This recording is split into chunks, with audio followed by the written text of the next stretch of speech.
from Matthew's Gospel. In the time of King Herod, after Jesus was born in Bethlehem of Judea, wise men from the east came to Jerusalem, asking, "Where is the child who's been born, King of the Jews? For we observed his star at its rising and have come to pay him homage." When King Herod heard this, he was frightened, and all Jerusalem with him. And calling together all the chief priests and scribes of the people, he inquired of them where the Messiah was to be born. They told him, "In Bethlehem of Judea, for so it has been written by the prophet, and you, Bethlehem, in the land of Judah, are by no means least among the rulers of Judah, for from you shall come a ruler who is to shepherd my people Israel." Then Herod secretly called for the wise men and learned from them the exact time when the star had appeared. Then he sent them to Bethlehem, saying, "Go and search diligently for the child, and when you found him, bring me word so that I may also go and pay him homage." When they heard the king, they set out, and there ahead of them went the star that they'd seen at its rising, until it stopped over the place where the child was. When they saw that the star had stopped, they were overwhelmed with joy. On entering the house, they saw the child with Mary, his mother, and they knelt down and paid him homage. And then opening their treasure chests, they offered him gifts of gold, frankincense, and myrrh. And having been warned in a dream not to return to Herod, they left for their own country by another road. So ends the reading of the Holy Word.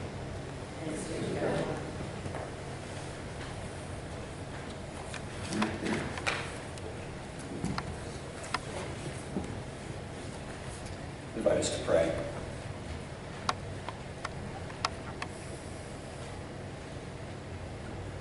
God of surpassing light and everlasting love, we draw near as well to the manger this Epiphany Sunday. As we do, perhaps we can bask in that kind of glow that we imagine coming from the Christ child, bathing the entire scene. We ask that we would be blessed by this proximity to Jesus Christ as a baby, to bring his love, his truth to the world around us. Help us in our journeys, be they easy or arduous, to continue to feel that glow of Christ in our midst. We ask this in your holy name. Amen. If for no other reason, I relate to the wise men because I know what it's like to show up late. I arrived at a memorial service once just in time for the benediction. Fortunately, I wasn't officiating. Drove to Frontier Field once to find out, just as I got into the parking lot, that the game was rained out. The only time I went to Frontier Field to see a baseball game.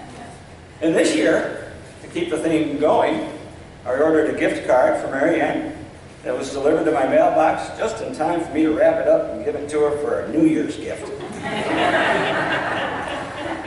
So long live the 12 days of Christmas. But I need to cut the Magi some slack on this point, because scholars estimate that they probably covered a distance in the neighborhood of 600 miles. They don't really know for sure, but that's kind of a ballpark figure. About the distance from here to Chicago, which itself is a pretty hefty drive in a car if you've ever done it. But try doing it on a camel. I can only imagine the traffic jam on Route 90, Interstate 90, with a caravan of camels outside Chicago. You'd probably be using a good deal of your gold and your frankincense and your myrrh paying the traffic tickets. Some journeys are more arduous than others. but it's not always a matter of the miles either.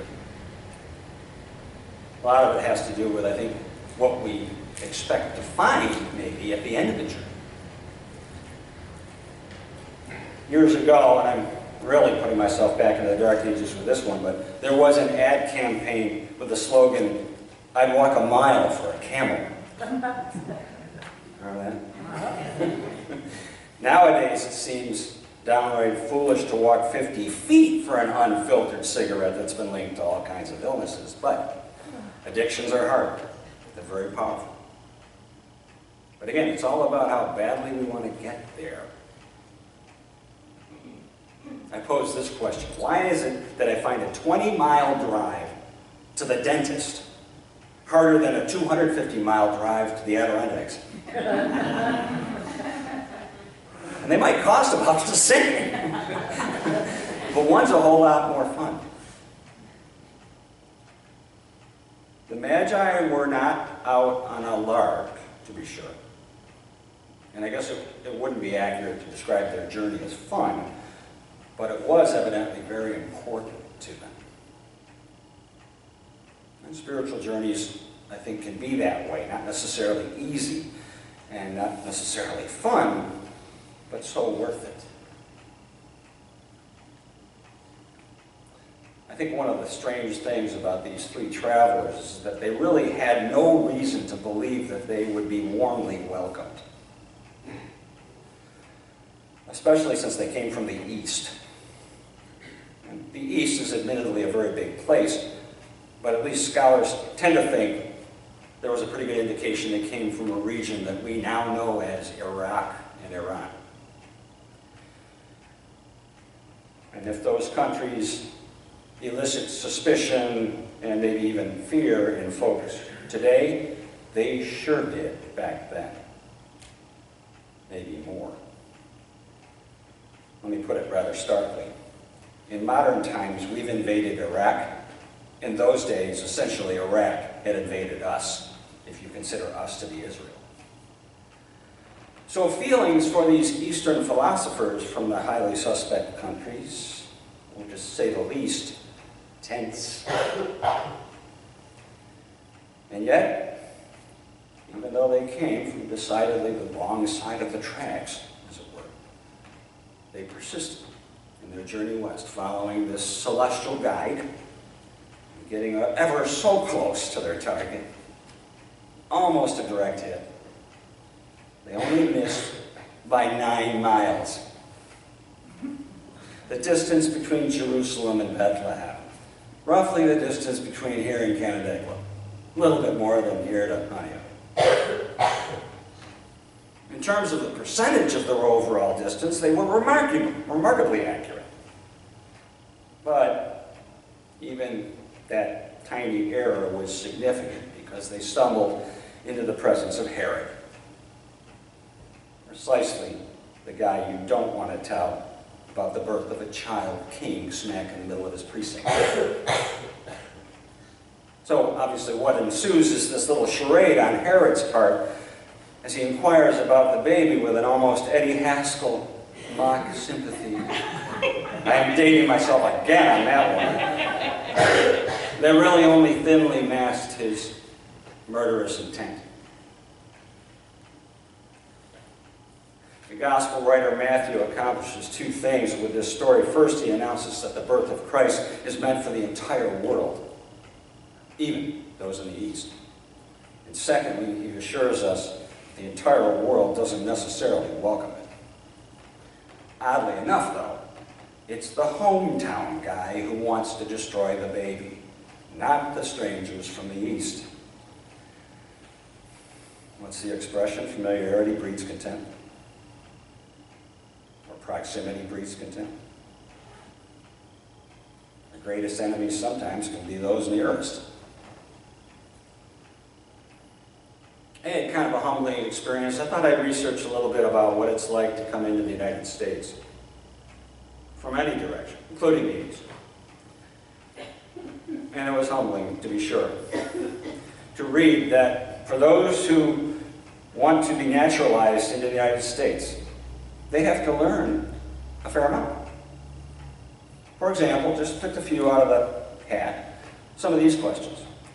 What's the supreme law of the land? The U.S. Constitution. How many amendments are in the U.S. Constitution?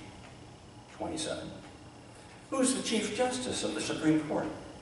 John Roberts. Who wrote the Declaration of Independence? Largely Thomas Jefferson. I mean, I can recite those to you now because I looked them up. But if I were given that test today, they'd probably send me back east. It's not easy to enter a new land, learn its culture, its laws, its history, its values. Magi made a laborious journey to a strange place because they discerned something very precious waiting for them.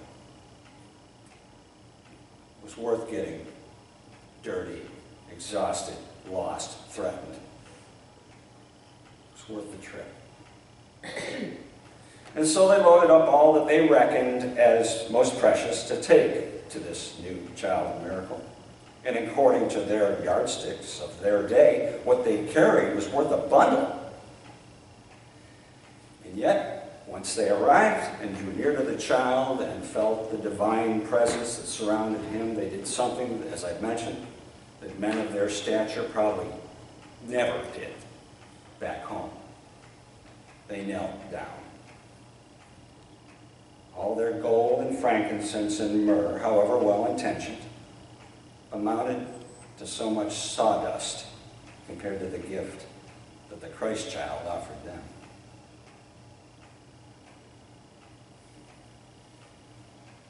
On a pretty regular basis, I carry my little guitar into MMU, Continuing Care Center, clutching it like a kid holds his whoopee. It's comforting to have something to hold on to offer to the residents. It's not gold, but it's my frankincense. And yet, and this has happened many times, some of you have been there, by the end, this could be tough. By the end of just one verse of taking me out to the ball game, when that die-hard Mets fan, Harry, is practically having a conniption fit of joy, singing it, I feel like I'm plucking a one-string jug bass, and Harry's playing a Stradivarius. Because his joy is the brightest thing in the room. Much as I think Jesus outshone the luminaries from the east. I don't know where any of our spiritual journeys are taking us. I don't know where yours are taking you. Each one's different. And I'm quite sure that whatever good gifts you carry, and they really are good gifts, they'll be like a candle over against the sunset when the presence of God is made known to you. And also, I think, like the wise men, and I believe this happens to all of us when we encounter some manifestation of the holy, we may very well go home by another way. We'll go home changed. If nothing else, the wise men returned with less cargo. Camels were happy. But I tend to think that encounters with God often lessen our loads. What did Jesus say? My yoke is easy, my burden is light. Certainly the stuff of life weighs us down. Sometimes it's